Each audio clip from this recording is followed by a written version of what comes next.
Welcome back to the Vandy Sports Podcast. I'm Joey Dwyer here with Brandon Bigsby at Memorial Gym after Vanderbilt's 85-76 win over SEMO.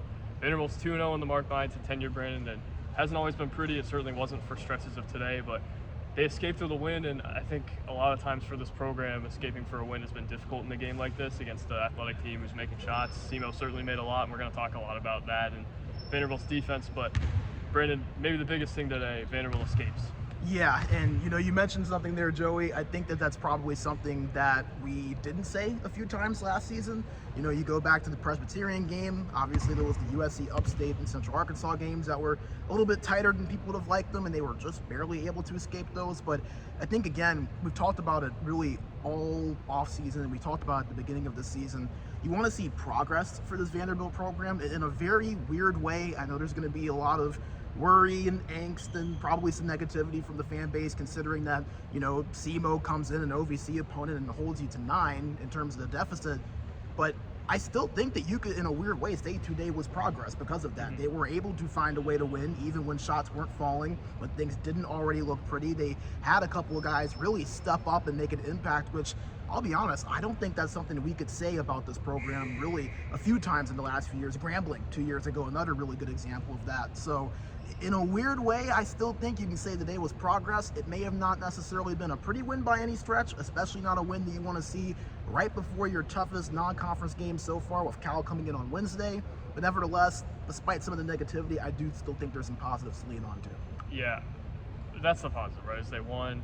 Devin McLaughlin was really good at 19 rebounds, which he said he thought was his career high. But there's not a ton today.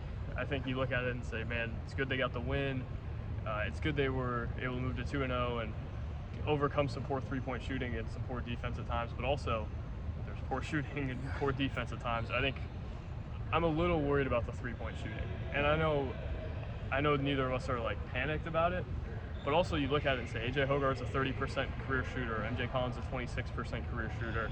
McLaughlin and Magnon were guys who weren't really guarded out there at their previous schools. Carey, I think, is a 30-something% shooter. Edwards has taken some ill-advised ones. They're not a perfect shooting team, although they do have some really good ones with Tyler Nickel. Alex Hemingway, I think, is a really good shooter. They might get back on Wednesday, as Mark Bicentennial said today, against Cal. But Brandon, the shot selection was worrisome, and I think maybe that's even a blessing in disguise for them, that the shot selection was bad, and that maybe that makes that number look a little better. But 3 for 25 isn't good any way you slice it, and especially with the up and down system, it's going to be pretty difficult to win against good teams if they do that. Yeah, and I think that the biggest thing, Joey, is that even outside today, if you combine today's game and Monday's game, Vanderbilt as a team is shooting 11 for 59 from 3. That's not going to work. Not in this modern basketball, and especially not in this system. That's not going to work. That's well under 20%. And you feel like just, the law of averages is going to bump up a little bit. I think that they also had some looks, especially in the last game, that were good looks they just didn't make. But then again, I think probably the biggest concern, at least to me, were some of those forces that we saw. We saw AJ Hogarth take a few. We saw Jason Edwards take a few. There were some looks to where it was like, gosh, early in the shot clock, probably could have had a few more passes in there. I mean, the one, I think you probably remember which one I'm talking about. There was one that AJ Hogarth took at the left wing, and I think they might have not even been 10 full seconds into the shot clock. Yeah. And those are the shots that, close to that. Yeah, it might have been 25 seconds to go still on the play clock, and he took that shot. And those are the ones that I think are a little bit worrisome this early on. Now, I think the good thing is that you can fix bad shot selection and hope that the shots will start falling that are open.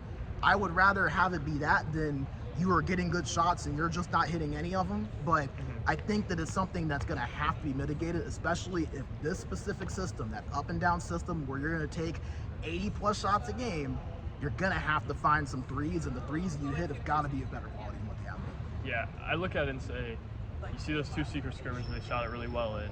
You look at the first 2 games they shot it pretty poorly in. I'm guessing the truth to what they actually are somewhere in the middle, and it kind of is based off the guy's career averages. I think Nickel's a great shooter on his career. Hemingway's a great shooter. The rest of the guys, not awesome shooters, a lot of them, but a lot of them capable, right? AJ Hogarth isn't going to never make a 3. He's never going to have a season where he doesn't have a good shooting game, right? There's going to be a lot of those. Where this team, not only Hogarth, is having good shooting games, and that's what I look at for a source of optimism. It's not that you've got to shoot it super well every game. You've got to shoot it well in the games that really matter. And I don't think today was necessarily one of those, right? What does have to happen every game, though, is the defense has to improve. And I think we know that SEMO shot at 48% from three, 44% from the field, and had a couple guys who really hadn't made a ton of shots throughout their careers make shots today. And maybe some of that's the Memorial Gym curse that Jerry Stackhouse had brought up a few times. Mark Byington even alluded to it today. There's guys that come in here and haven't hit shots, and now they hit shots. But I still think Vanderbilt's got some real work to do on the defensive end, especially early in the game. You were like, man, are they going to be able to guard anybody today? And I feel like we've thought that throughout a lot of the year. Hogard makes them better defensively, I think, and we'll talk more about his return, so I think that's one of the stories from today too. But man, I'm a little worried about their defense. Yeah, and you can say what you want about the Memorial Gym curse, and people come into this building and just shoot way better than they have before. Well, there's also another side to this, to where is that if you leave them more open than any teams have before, they're probably going to make them, because you're making them comfortable, you're letting them get in the rhythm, and then when you see that shot start to fall, that confidence is a real thing, Joey. And we kind of saw that, I think, with SEMO in that first half. I think they were 7 for 13 or 6 for 13 in the first half from three, so we saw them shoot it at 54% in that first half. It came down to earth a little bit in the second half. I also think that Vanderbilt got marginally better at defending that three-point shot. Not a whole lot, but marginally better, and I think that made a difference. But you can say what you want about teams making tough shots, and that's going to happen. Some guys are going to come in, they're going to have better shooting nights than they do on most nights. But I also think that a big problem with this Commodores team right now is they're making it way too easy on teams to get that momentum going and have those good shooting nights. It's one thing if a team's going to hit a lot of shots, you can't give them a lot of space. When you're defending them 10 or 15 feet away from that three-point shot, they have all the space in the world. It's going to make their job a little bit easier on that end. Yeah, I just look at some of the communication issues and say, man, there's a lot to fix there, and I think there's a lot to fix with the whole team, but it's also the second game, right? Tyler Nickel said that. I think you look at it and say this AJ Hogard's first game. They turned it over a little bit more today, which I think is probably kind of indicative of their style under Hogard. I don't think they're going to be a team who has one turnover or anything near it, but they also didn't have a crazy number of turnovers. They did have a crazy number of free throws, 40 plus free throws on the day. I think a lot of that's due to Hogard's physicality. He shot 10 free throws on the day. And I just think he's a difference maker in terms of bull in a china shop. That's kind of how I think of him. But also, they were a little too aggressive today. And you don't say that often, but I thought there were some ill-advised shots. I thought there were some ill-advised drives. There was some frustration. I thought they kind of pressed a little bit today at times, and that was pretty apparent, at least in terms of the way they got fouled and how physical this game was, because I think they could have done, without all those foul shots, they could have got better shots each time up the floor. And I think this game's maybe a little bit different if Vanderbilt doesn't feel the frustration they felt. Plus to SEMO. SEMO, I think, really pushed them in a way that Maryland Eastern Shore wasn't capable of, but not a great day for Vanderbilt offensively. It felt like a lot of that was pressing. Yeah, and like you said, give SEMO credit. I think that this is a SEMO team that, though is an OVC team, I'm not saying to expect anything crazy out of them, but I definitely think that this is a better mid-major team than maybe what some people thought coming out of the OVC that typically doesn't have a lot of expectations. So SEMO, they came in and punched Vanderbilt in the mouth to start out, and Tyler Tanner deserves a ton of credit for really kind of tiding Vanderbilt in the right way, and I know we'll get to that in a minute, but you said something regarding Hogard that I think is kind of really important too. You mentioned the aggression and some of the frustrations. I don't think it was all bad from AJ Hogard. I think he showed flashes and glimpses of what he can bring to this team. He made some good defensive plays. When he was able to get to the rim, he was able to draw contact. He was a big part of the 41 free throws that Vanderbilt shot in this game. And he had a couple of moments, but Vanderbilt only 9 turnovers in this game as well. So it's not like he was just, losing the ball every time he touched it. It's just, again, I think being able for him to settle in, and the frustration I think was a big thing as well. Remember, he had a technical foul late in that second half too, after a tough foul that Jason Edwards took. There was a little bit of jawing between him and Teddy Washington Jr.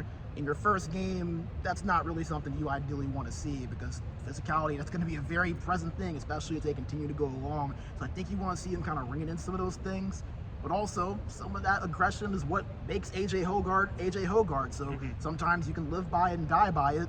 I think that you'll see him continue to improve, so hopefully there won't be too much frustration from the fan base for him. But Tyler Tanner, I think, is someone that we have to talk about too. He came in and completely changed the game when Vanderbilt was down, 14-3 at one point in this game, and Tyler Tanner comes in, gets a couple of steals, a couple of baskets. By the time he checked out 6 minutes later, Vanderbilt was up by 1. Yeah, he was a big difference maker, and I think his energy, maybe bigger than anything, is a difference maker. It feels like he is really engaged all the time. Even if he's not making shots, he needed to make a ton today. I feel like he was a difference maker. I mean, there's a reason you're writing about him like you said, the energy of the game completely shifted when he came in the game, maybe even more so than when Hogard came in the game. They responded to Tyler Tanner. Tyler Tanner really got after it defensively, made some shots, and I would think that's something you expect from him the rest of the way. Alex Hemingway will come in and the rotation will change a little bit, but I think maybe even before we had thought it, Tyler Tanner might pass Grant Huffman, who started both halves, but I think Tyler Tanner is a guy who is going to really make an impact on this rotation. And there's a lot of guys who will have their nights, and Tyler Tanner I don't even think has had one of his nights yet. It's just the tangible feel you get when he's in the game is different. And once he starts hitting a few more shots, I think that's going to be a real thing. Same with MJ Collins. I think he's a great defender. Hasn't really shot it super well yet. I think that's going to come around too. So there's room to go for this team, and we don't want to make it seem like there's not, because there certainly is. But there's got to be guys who step up in ways they haven't yet. It's been Devin McLaughlin throughout a lot of the season so far. He's been tremendous on the glass. He's blocked more shots than I thought he would. But it's also got to be guys like Tyler Tanner stepping up and making a few shots some nights. MJ Collins got to do it. Hogard's got to be a little better than he was today. And I think they're all capable of that. And that's what gives me optimism that this team is moving in the right direction, is that they shot it 12% from three, and they still scored 85 points. And A.J. Hogard didn't have his best game. Jason Edwards went 4 for 10 from the field. Grant Huffman didn't do much, and they still go and win the game. So there's a lot to like here. There's also some things to be concerned about. Yeah, and someone we haven't mentioned either, too, that had a really quiet night was Jalen Carey. Just 6 points and 5 rebounds in 21 minutes played. J.Q. Roberts didn't touch the floor at all this game, which is also something interesting. So there were a lot of guys that I think that people felt like coming in would maybe step up and make an impact that didn't have their best night tonight. I think that really the moral of the story for the night is that Vanderbilt was able to just do enough. Yeah. Jason Edwards with 17 points. Tyler Nickel with 11 points. Hogard with 11 points. Despite going 2 for 11 from the field and 0 for 6 from 3, I think a little bit of better shot selection. We're talking about A.J. Hogard having a really nice debut. I know that it's easy to kind of, have revisionist history about stuff like that, but considering he had 11 points and was that poor from the field, not that bad. It could have been a lot better for him, and there was a lot of room for growth. And obviously, Devin McLaughlin, 14 points, 19 rebounds.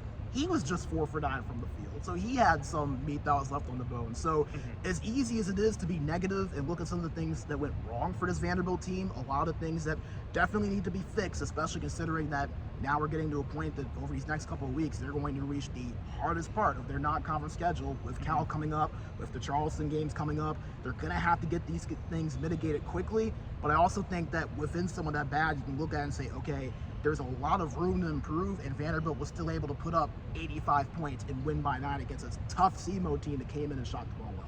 Yeah, I think it's time to tighten up here. Yes. You saw the first 2 games, they get away with a lot of this stuff.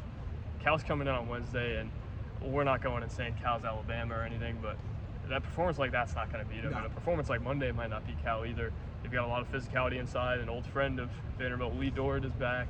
Madi Sissoko from Michigan State will be there, an old teammate of A.J. Hogard. He's a big man who I think can really give Vanderbilt some trouble if they're not apt to defending him. There's a lot on the line Wednesday, not only in terms of like that could be their signature win or the win that gets people in, but a lot in terms of let's see what this team's got, right? It's time for them to prove it. I think it could help the resume, but it can also help the morale of the fan base, of just how we talk about this team, right?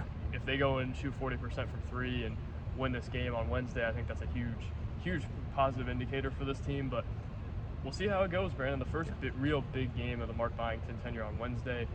I'm going to give you the floor for some final thoughts on today, though. Yeah, you mentioned something that was so true, is that this next game Wednesday feels like one that can really alter the perception of what this Vanderbilt team is right now. Because it's funny, we've been talking for about 14 minutes now, and it feels like the perception, if you weren't to know the score, you would have thought Vanderbilt lost this game. And that's not a good thing typically when you're able to win and it still feels like a loss. I think that if they can come in Wednesday and show significant strides from what we've seen from in the first two games, and again, tightening up is the big part of that. And I think that you can feel pretty good about where this team is, because remember, they're just 2 games in. This is a totally new team, a totally new system, a bunch of guys that have never played together. I think everyone knew that it was not going to look perfect 100% of the time. It probably wasn't going to look perfect 25% of the time, considering all of the factors, especially on the defensive end. But can this team tighten up? Can they fix some of those things? And you mentioned something else with, can this be a marquee win? Can this be a bit? I almost think that Vanderbilt needs to win this more a little bit than they did coming into today, because not only did you not necessarily look great today, But if you want to talk about tournament aspirations, Vanderbilt only beat SEMO at home by 9. It's not going to help your net. So, obviously that's very forward thinking, but still something that at the end of the day does come into a play.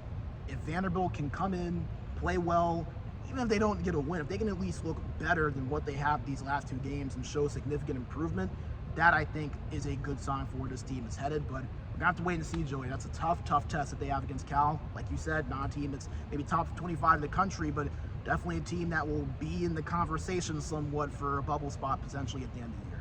Yeah, it's a big one, Brandon. They better bring it, and we're going to be here on Wednesday, and we're going to learn a lot about this team. I think you're going to learn a lot about them on Wednesday. You're going to learn a lot the next week in Charleston. Big couple weeks for Vanderbilt basketball, Brandon, and I think everybody needs to subscribe to VandySports.com and subscribe to the channel to follow it. But you won't regret it. You won't not regret it. You're a great salesman, Brandon. But from Memorial Gym, I'm Joey Dwyer. He's Brandon Bigsby. We will talk to you Wednesday night. Big game for Vanderbilt against Cal, and we'll see how it goes. Brandon and I will be here post game to talk to you like this. So thank you for watching. God bless, and we'll talk soon. Peace.